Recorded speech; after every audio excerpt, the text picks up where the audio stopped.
क्या बात है, सारा टेबल भरा हुआ है। क्या क्या बनाया है मेरी बहू ने अपनी पहली रसोई में? माँ जी, मैंने काफी कुछ बनाया है, जैसे कि खाने में पनीर की चाप के साथ पराठे और कुछ स्नैक्स भी बनाए हैं, और मीठे में थोड़ी सी खीर और गाजर का हलवा। अरे वाह भाभी, आपने तो पहली रसोई में रंग जमा दिया, सारी हमारे पसंद की चीजें एक साथ बना डाली। आखिर बीवी किसकी है, काम तो अच्छा करेगी ही। सभी टेबल पर बैठे हुए हैं, बहू ने कितना अच्छा अच्छा खाना बनाया, लेकिन पता नहीं है तरुण कहाँ है। बहू की पहली रसोई होने जा रही है और खुद गायब है। सभी सीता की पहली रसोई में बनाया हुआ खाना खाने को टेबल पर बैठे थे। सीता ममता की बहू थी, जिसकी अभी कुछ दिनों पहले ही शादी हुई थी। आज उसकी पहली रसोई की रस्म होने वाली थी। सभी खाना खाने को टेबल पर बैठे ही थे, सिवाय सीता के देवर के। देवर जी बताकर नहीं गए हैं क्या कि वो कहाँ गए? आप उन्हें फोन करके बुला लीजिए। उसकी जरूरत नहीं है भाभी, मैं आ गया। तरुण बेटा, तू आ गया? कब? ये लड़की कौन है तरुण? माँ, क्या मैं अंदर आकर बात करूं? है बेटा, आ जा। तरुण अपने साथ एक लड़की को लेकर आया था, जिसे देखकर सारे घर में शांति का माहौल हो गया। तरुण को ममता ने घर में बिठाया और फिर उससे पूछा, कौन है ये लड़की तरुण? माँ, ये मेरी पत्नी है और अब से आपकी बहू भी। क्या पत्नी? अरे तेरे भाई की शादी हुए अभी देर नहीं हुई और तू भी अपनी पत्नी ले आया? माँ, मैं जानता हूँ कि मैंने जल्दी की, लेकिन मैं बस अब और रानी से दूर नहीं रह सकता था, इसलिए मैंने ये शादी का फैसला किया। तरुण, तू ये काम हमें बताकर भी तो कर सकता था, हम सभी की रजामंदी से। ये क्या बात हुई, तूने कोर्ट मैरिज ही कर ली? मुकुल शांत हो जा, ज्यादा आवाज को ऊंचा मत कर, नहीं तो मोहल्ले वालों को सब पता चल जाएगा।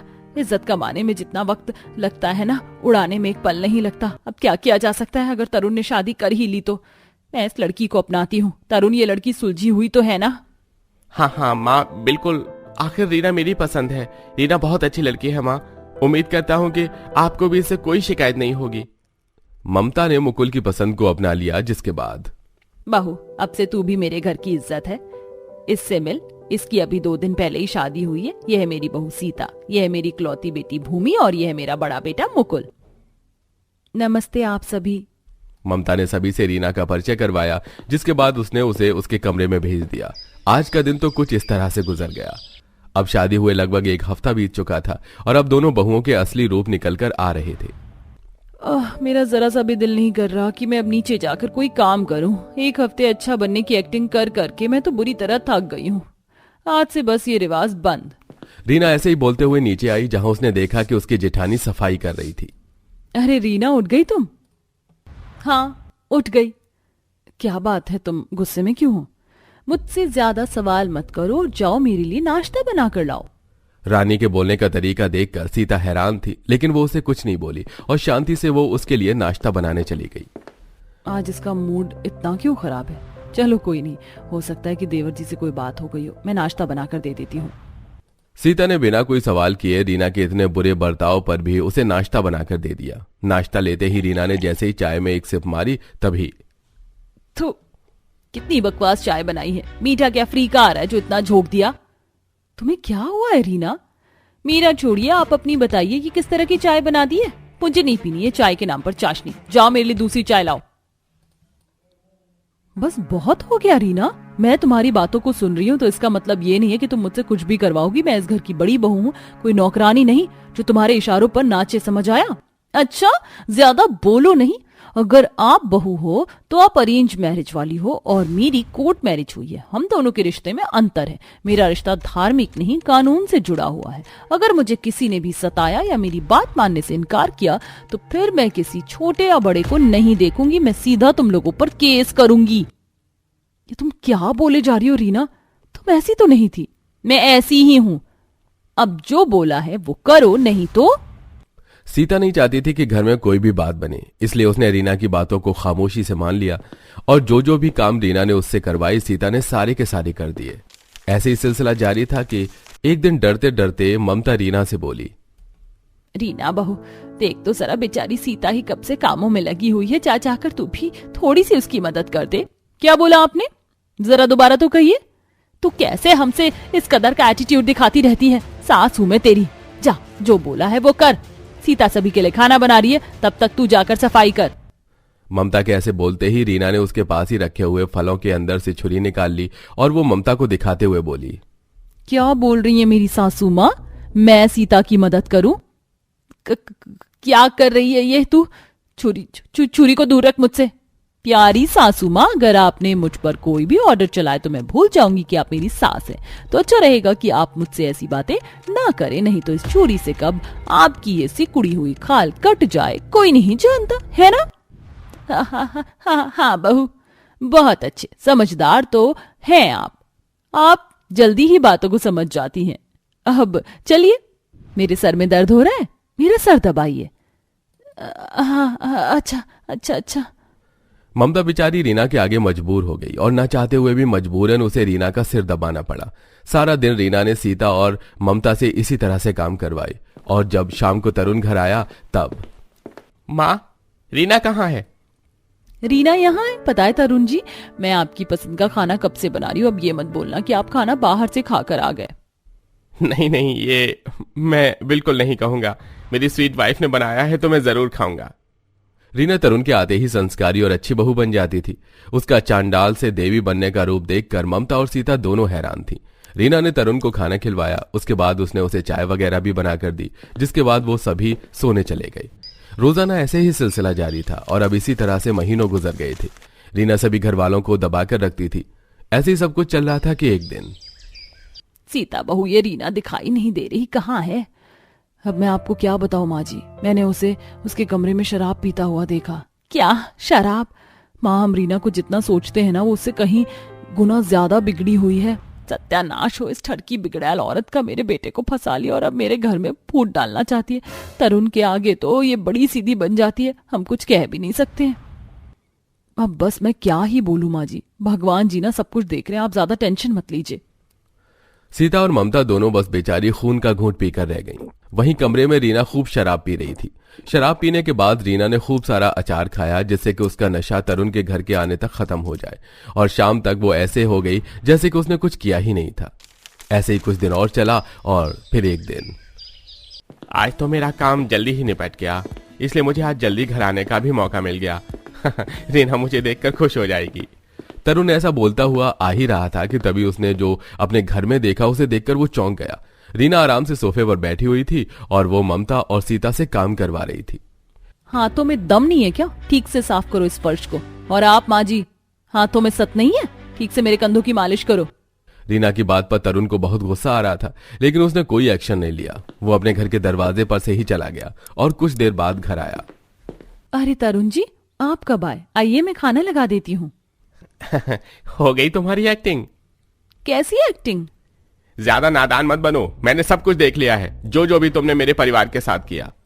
अच्छा, तो तुमने देख लिया? मैं तो डर गई। मेरे साथ कुछ करने की कोशिश मत करना, नहीं तो मैं तुम लोगों पर केस तो अब तुम पर होगा। मैंने तुम्हारा वीडियो बना लिया है। तरुण की बात सुनते ही रीना हक्का बक्का रह गई। अब उसे समझ नहीं आ रहा था कि वो क्या करे, इसीलिए उसने तरुण के आगे हाथ जोड़ लिया और माफी मांग ली।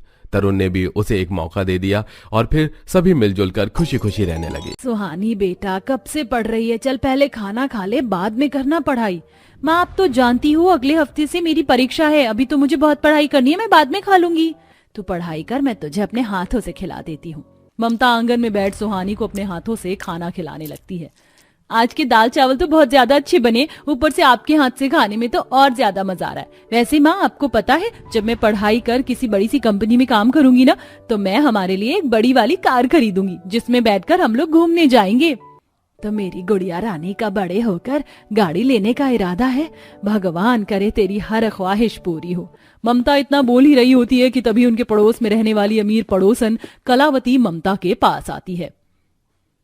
अरे कलावती बहन, बड़े दिनों बाद आना हुआ, बैठो बैठो, मैं चाय बनाकर लाती हूँ। अरे नहीं, अभी मेरे पास वक्त नहीं है चाय पीने का, हमारी फ्लाइट है ना, कहीं हम लेट हो गए तो वो हम लोग ट्रिप के लिए दुबई जा रहे हैं।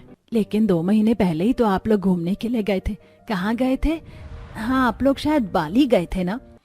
तो हम 2 साल में 6-7 ट्रिप तो मार ही लेते हैं। पिछली बार बाली गए थे और इस बार दुबई जा रहे हैं। तुम्हें पता है दुबई कितनी ज्यादा सुंदर जगह है, वहाँ कितनी बड़ी बड़ी बिल्डिंग है, वहाँ का हर कोई इंसान सिर्फ सोना ही सोना पहनता है। मैं भी वहाँ से काफी सारा सोना लेकर आऊंगी। और तो और वहाँ तो दुनिया की सबसे ऊंची बिल्डिंग बुर्ज खलीफा भी है। हम तो बुर्ज खलीफा के होटल में ही रुकेंगे और वहाँ से पूरे दुबई को देखेंगे। अब तुम बेचारों ने तो कभी बुर्ज खलीफा के बारे में सुना भी नहीं होगा, तो आज तक अपने गाँव से बाहर नहीं निकला, वो दुबई जैसे शहर के बारे में क्या ही जानते होंगे। मैं तो तुम्हें यहाँ ये कहने आई थी कि हम जा रहे हैं तो पीछे से हमारे घर का ख्याल रखना, आने में 2-3 हफ्ते तो लग ही जाएंगे। इतना कहकर कलावती अपने पैसों का और दुबई जाने की घमंड पर इतराती हुई वहां से चली जाती है। ऐसे ही समय गुजरता है और 12वीं क्लास में पढ़ने वाली सुहानी अपने कॉलेज भी पूरा कर लेती है और आज सुहानी की एक काफी अच्छी कंपनी में नौकरी भी लग जाती है। माँ बाबा अनुराग, ये लीजिए, जल्दी से मुंह मीठा करिए, आपकी बेटी की एक बहुत अच्छी कंपनी में नौकरी लग गई है। जानती थी कि मेरी बेटी की एक दिन बहुत अच्छी नौकरी लगेगी। भगवान करे समय गुजरने के साथ साथ तेरी तरक्की भी बढ़ती रहे। अब तो आप मेरे लिए चॉकलेट्स, नए कपड़े, खिलौने लेकर आया करोगी ना? हाँ मेरे प्यारे भाई, क्यों नहीं, तुम जो बोलोगे मैं वो लेकर आऊंगी। हाँ बस एक शर्त पर, पढ़ाई मन लगाकर करनी पड़ेगी। अब सुहानी दिन रात मेहनत करके पैसे कमाती और जब भी सुहानी को सैलरी मिलती वो सैलरी लाकर अपनी माँ के हाथ में रख देती। ये लो माँ मेरी सैलरी, राशन मैंने भरवा दिया है, बिजली का बिल भी दे दिया है। अरे बेटा, एक तो तू हमें अपनी तनख्वाह दे देती है, ऊपर से राशन और बिजली का बिल भी भर देती है। अपने पास अपनी जरूरत के लिए तो पैसे रखती भी है या नहीं? आप जानती तो हो माँ, कहाँ मेरा इतना खर्चा होता है। और फिक्र मत करो, मैंने थोड़ी बहुत सेविंग शुरू कर दी है। सुहानी का बचपन से ही सपना था कि वो एक कार खरीदे, इसलिए वो जॉब शुरू करते ही कार खरीदने के लिए पैसे जोड़ने लगती है। समय बीतने के साथ साथ सुहानी धीरे धीरे कर काफी पैसे जमा कर लेती है। मुझे तो यकीन ही नहीं हो रहा है, सिर्फ 11 महीने के अंदर ही मैंने कितने पैसे जमा कर लिए हैं। आप इन पैसों से गाड़ी लोगी ना? पता है जब आप गाड़ी लोगी तो हम सबसे पहले घूमने के लिए अम्यूजमेंट पार्क जाएंगे। समय गुजरता है और नौकरी करते हुए सुहानी को पूरे 3 साल गुजर जाते हैं। हमारे घर का ध्यान रखना, हम 1 हफ्ते के लिए दुबई जा रहे हैं। लेकिन दुबई तो तुम लोग जा चुके हो ना, तो फिर अब दोबारा जाने की क्या जरूरत है? कितना पैसा खर्चा होता है एक ही जगह बार बार जाने में। हमारे पास कौन सा पैसों की कमी है, हम लोग चाहे तो साल में 6 बार दुबई जा सकते हैं। बस हम लोग शाम को निकल जाएंगे, तो तुम पीछे से घर का ख्याल रखना। कलावती वहां से चली जाती है, जिसे सुन ममता काफी उदास होती है और अपने पति केशव से इस बारे में बात करती है। जिंदगी निकल गई लेकिन हम लोग कहीं पर भी जा नहीं पाए। एक हमारे पड़ोसी हैं जो हर 3 महीने में दुबई जाते हैं और एक हम हैं जो अपने गांव से बाहर नहीं निकल पाते। क्या हम जिंदगी भर ऐसे ही रहेंगे? क्या हम कभी कभी बाहर नहीं जा पाएंगे? पता नहीं, शायद किस्मत में यही लिखा है। उदास मत हो ममता, अगर भगवान ने चाहा तो हम भी एक ना एक दिन कहीं घूमेंगे। ममता केशव आपस में बातें कर रहे होते हैं कि दरवाजे के बाहर खड़ी सुहानी ये सब सुन लेती है। माँ बाबा का दुबई जाने का सपना है और उन्होंने मुझे बताया भी नहीं। न जाने कब से उन्हें कहीं बाहर जाना था। अगर मैं अपने माँ बाप के सपने को पूरा नहीं करूंगी तो कौन करेगा? लेकिन ये सब होगा कैसे? सुहानी इतना बोल ही रही होती है कि तभी उसे अपनी सेविंग्स के बारे में याद आता है और वो अपना अकाउंट चेक करती है। अरे, ये पैसे मैंने अपनी सपनों की कार को खरीदने के लिए जमा किए थे, लेकिन अगर इससे मैं अपने माँ बाप के सपने को पूरा नहीं कर पाई तो क्या फायदा इन पैसों का? सुहानी उन सेविंग्स के पैसे से दुबई जाने के लिए पहले अपना पासपोर्ट के लिए अप्लाई कर देती है और आकर इस बारे में अपने माँ बाप को बताती है। सुहानी बेटा, क्या कह रही है तू? जानती भी है दुबई घूमने में कितने पैसे खर्च होंगे। माँ पापा, आपको फिक्र करने की कोई जरूरत नहीं है, मैंने पैसों का इंतजाम कर लिया है। अब तो बस आप जल्दी से पैकिंग कर लीजिए और कल हमें आप दोनों का पासपोर्ट अप्लाई करने के लिए भी जाना है। सुहानी बेटा, ये सब करने की क्या जरूरत है? क्यों इतना खर्चा करना? जिंदगी एक बार मिलती है, बार बार नहीं। और जब हमारे पास पैसे हैं तो क्यों हम कहीं बाहर ना जाएं? अब तो आपकी बारी है कलावती आंटी से कहने की कि वो हमारे घर का ख्याल रखें। सुहानी अगले दिन अपने माता पिता और भाई के साथ जाकर उनका भी पासपोर्ट के लिए अप्लाई करती है। कुछ वक्त में इनका पासपोर्ट आ जाते हैं और 2 दिन में टिकट भी कंफर्म हो जाती है। अब वो सभी दुबई जाने के लिए काफी शॉपिंग करते हैं और आज ममता कलावती के घर आती है। कलावती बहन, हम बाहर जा रहे हैं तो हमारे घर का ध्यान रखना। कहाँ, बिहार जा रहे हो या झुमरी तलैया? हम दुबई जा रहे हैं। दुबई? अरे जानती भी हो वहां जाने के लिए कितना खर्चा होता है। क्यों मजाक कर रही हो सुबह सुबह? मजाक नहीं कर रही, हमारी बेटी हमें ले जा रही है। जब आएंगे तो वहां पर खींची हुई तस्वीर दिखा देंगे। इतना कहकर ममता वहां से चली जाती है। ममता की बात सुन कलावती मन ही मन किलसने लगती है और अब सुहानी अपने माता पिता और भाई के साथ फ्लाइट पकड़कर दुबई पहुंच जाती है। दुबई पहुंचते ही वो सबसे पहले एक बहुत बड़े होटल में चेक इन करते हैं। उस होटल की गैलरी से दुनिया की सबसे ऊंची इमारत बुर्ज खलीफा दिख रही थी, जिसे देख, अरे सुहानी बेटा, जरा उस इमारत को देख, कितनी बड़ी इमारत है, कितनी ऊंची है वो। इस इमारत का नाम बुर्ज खलीफा है। ये दुनिया की सबसे ऊंची इमारत है। अभी आप सब लोग जल्दी से तैयार हो जाइए, फिर हम इसके पास चलते हैं। सुहानी अपने माता पिता और भाई के साथ सबसे पहले बुर्ज खलीफा देखने आती है। देखो, ये पास से कितनी बड़ी लगती है ना माँ? हाँ भाई, इसके आगे तो हम चींटी जैसे लग रहे हैं। जरा मेरी एक फोटो ले ले, मैं उस कलावती को दिखाऊंगी। सुहानी ममता की फोटो ले लेती है, फिर वो अपने पास खड़े आदमी से उनकी फैमिली फोटो खींचने के लिए कहती है। सब एक साथ बुर्ज खलीफा के नीचे खड़े हो जाते हैं और वो आदमी उनकी फोटो खींच लेता है, जिसे देख वो बहुत खुश होती हैं। अब वो लोग आगे बढ़ते हैं और दुबई के फ्यूचर म्यूजियम पहुंचते हैं। कैसा लगा आपको ये भविष्य का म्यूजियम? जहां नजर फिराओ वहां कुछ न कुछ अनोखा देखने को मिल रहा है। इस तरफ वो लोग फ्यूचर म्यूजियम घूमते हैं और फिर लंच करने जाते हैं। ये सारा खाना तो बहुत ज्यादा टेस्टी है, इससे पहले मैंने कभी ऐसा कुछ नहीं खाया। सुहानी अपने माता पिता और भाई के साथ एक होटल में लंच कर रही होती है कि तभी वहां का वेटर उनके लिए कुनाफा चॉकलेट लेकर आता है, जिसे खाकर, यह कैसी चॉकलेट है? ये तो बहुत ज्यादा यमी है, और इसके अंदर ये ग्रीन ग्रीन क्या है? इसे कुनाफा चॉकलेट कहते हैं। ये दुबई की सबसे फेमस चॉकलेट है। लंच करने के बाद अब वो सब दुबई के फेमस मॉल में जाते हैं, जहां से वो थोड़ी बहुत चीज खरीदते हैं कि तभी उनकी नजर गोल्ड की शॉप पर पड़ती है, जहां पर लोगों ने ढेर सारी गोल्ड की ज्वेलरी पहनी होती है। अरे सुहानी बेटा, इन लोगों के पास कितना पैसा है और उन्होंने कितना पहन भी रखा है। ये असली ही सोना है ना? बाबा, असली सोना है। दुबई में सोना काफी ज्यादा सस्ता मिलता है, इसीलिए तो लोग यहाँ से सोना खरीद के ले जाते हैं। मुझे बहुत डर लग रहा है, अगर मैं गिर गया तो? नहीं गिरोगे, मैं हूं ना। सुहानी अपने भाई के साथ मिलकर रिवर राफ्टिंग जैसी चीज करती है और अब वो सब दुबई के ट्रेडिशनल कपड़े भी पहनते हैं। ये कपड़े कितने अच्छे हैं ना, मेरा तो मन कर रहा है कि हम यहाँ कपड़े खरीद लेते हैं। ये तो सच में काफी अच्छे हैं। मुझे तो यहाँ के लोग, खाना, घूमना फिरना और ये कपड़े सब कुछ काफी पसंद आया। वो सब लोग कमरे में जाकर आराम करने लगते हैं। सुहानी अपने भाई के साथ एक कमरे में रुकती है और ममता, केशव एक कमरे में। दीदी, आपसे एक बात पूछूं? हाँ पूछो। आपने जो दुबई आने के लिए इतने पैसे खर्च किए, ये सारे वही पैसे हैं ना जो आपने गाड़ी खरीदने के लिए जमा किए थे? झूठ मत बोलना, मुझे सब पता है। ये वही पैसे हैं। सुहानी इतना बोल रही होती है कि तभी अचानक ममता और केशव उनके कमरे में आते हैं और उनकी सारी बात सुन लेते हैं, जिसे सुन उनकी आंखें भर आती हैं। सुहानी बेटा, तेरा बचपन से सपना था कि तू कार खरीदे। इतने साल तूने मेहनत करके पैसे जोड़े ताकि तू नई गाड़ी खरीद सके, लेकिन हमारी वजह से तूने सारे पैसे खर्च कर दिए। हमें माफ कर दे बेटा। अगर हमें पता होता कि हमारे दुबई जाने की वजह से तेरे इतने पैसे खर्च हो जाएंगे तो हम यहाँ नहीं आते। हमें माफ कर दे। माँ, बाबा, आप ये कैसी बातें कर रहे हैं? ये जो मैंने पैसे कमाए हैं ना, ये सब सिर्फ आपकी वजह से ही कमाए। अगर आप लोग मुझे पढ़ाते लिखाते नहीं तो क्या मैं इतने पैसे कमा सकती थी? आज नहीं तो कल मैं गाड़ी ले लूंगी, लेकिन आप लोगों को ऐसे दुखी नहीं देख सकती थी। चलिए अब आंसू साफ करिए और मुस्कुराइए। कल तो हमें और भी जगह घूमने जाना था ना, चलिए चलते हैं। सुहानी अपने माता पिता के आंसू साफ करती है, जिसके बाद वो आराम करते हैं और फिर अगले दिन वो सभी फिर से घूमना शुरू कर देते हैं और कुछ दिनों में वापस दुबई घूमकर इंडिया आ जाते हैं। और सुहानी फिर से दोबारा से जॉब स्टार्ट करती है और जल्द ही गाड़ी खरीद कर अपना सपना पूरा करती है।